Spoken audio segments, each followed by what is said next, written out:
வணக்கம் அனைவருக்கும். என் பெயர் கார்த்திக். இந்த வீடியோவில் பேசஞ்சர் ஷிப்பை இப்படிலாம் ட்ரைவ் பண்ண முடியுமா? ஒரு இன்ட்ரெஸ்டிங்கான வீடியோ தான், வாங்க பார்த்து என்ஜாய் பண்ணுவோம். இன்றைக்கி பார்த்தீங்கன்னா நம்ம ஷிப்புக்கு பேக் சைடில் ஒரு பிரம்மாண்டமான ஷிப்புனே சொல்லலாம். ஆக்சுவலாக இது வந்து எம்எஸ்சியோட ஷிப்பு. அவங்க வந்து டாக் பண்ணியிருந்தாங்க. பொதுவாக போர்ட்டில் 2-3 ஷிப்பு டாக் ஆகிருந்துச்சுன்னா டிபார்ச்சர் டைம் ஒவ்வொரு ஷிப்புக்கும் டிஃப்ரெண்ட்டாக இருக்கும்.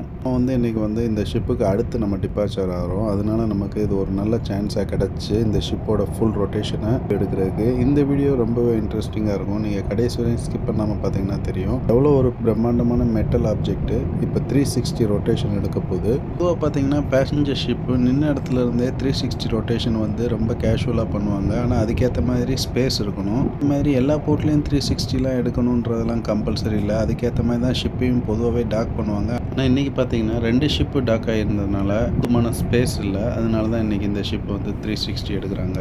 இவங்களுக்கு அடுத்து நம்மளும் இதே மாதிரி ஒரு ரொட்டேஷன் போட்டு தான் நம்ம ஷிப்பையும் கிளப்பணும். ஆக்சுவலாக இப்போ நீங்கள் பார்க்குற பொசிஷன்லேருந்து அந்த ஷிப் வந்து ஆப்போசிட் டைரெக்ஷனில் அப்படியே சேல் ஆகணும். பாருங்கள் எவ்வளோ கூலாக இருக்குன்றத.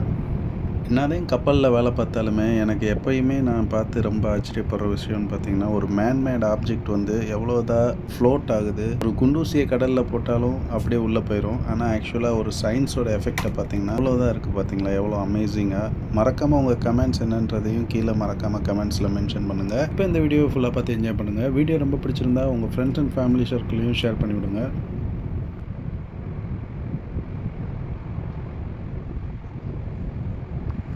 ஆல்மோஸ்ட் பார்த்தீங்கன்னா இப்போ அவங்க ஆஃப் வேல இருக்காங்க. இன்னும் ஒரு ரொட்டேஷன் போட்டால் அப்படியே கிளம்பிடுவாங்க. இந்த ஷிப்போட கெப்பாசிட்டின்னு பார்த்தீங்கன்னா 5000 ப்ளஸ் பேசஞ்சர் கெப்பாசிட்டி. 5000லேருந்து 6000 வரையும் போகலாம். அதே மாதிரி க்ரூன்னு பார்த்தீங்கன்னா வேலை பார்க்குறவங்க 2000 க்ரூ போல் வேலை பார்ப்பாங்க. மொத்தம் மோரார்லெஸ் பார்த்தீங்கன்னா 8000லேருந்து 8500 பேர் கப்பலில் அட் அ டயத்தில் எப்போயும் இருந்துக்கிட்டே இருப்பாங்க. அப்படின்னா பாருங்கள் எவ்வளோ பெரிய கப்பல்னு. இன்றைக்கி வந்து ரொம்ப ஸ்மூத்தாக இருக்கிறதுனால எதுவும் ரொம்ப பெரிய ரிஸ்க்லாம் இல்லை. அவங்களும் ஸ்மூத்தாக அவங்க ஓட்டுக்க ரைட் பண்ணிட்டு போகிறாங்க. அதேமாதிரி பார்த்திங்கன்னா அவ்வளோவா காற்றும் இல்லை. காற்றுக்காண்டி தான் ஆக்சுவலாக விண்டுக்காண்டி தான் இந்த டக் போட்டே வந்துருந்துச்சு. டக் போட்டை வச்சு கொஞ்சம் புஷ் பண்ணி ஸ்டடி பண்ணிக்குவாங்க. இப்போ வந்து ஃபைனலாக அவங்க போர்ட்லேருந்து கிளியர் பண்ணி கிளம்பிட்டாங்க. அடுத்து நம்மளும் கிளம்ப வேண்டியதான்.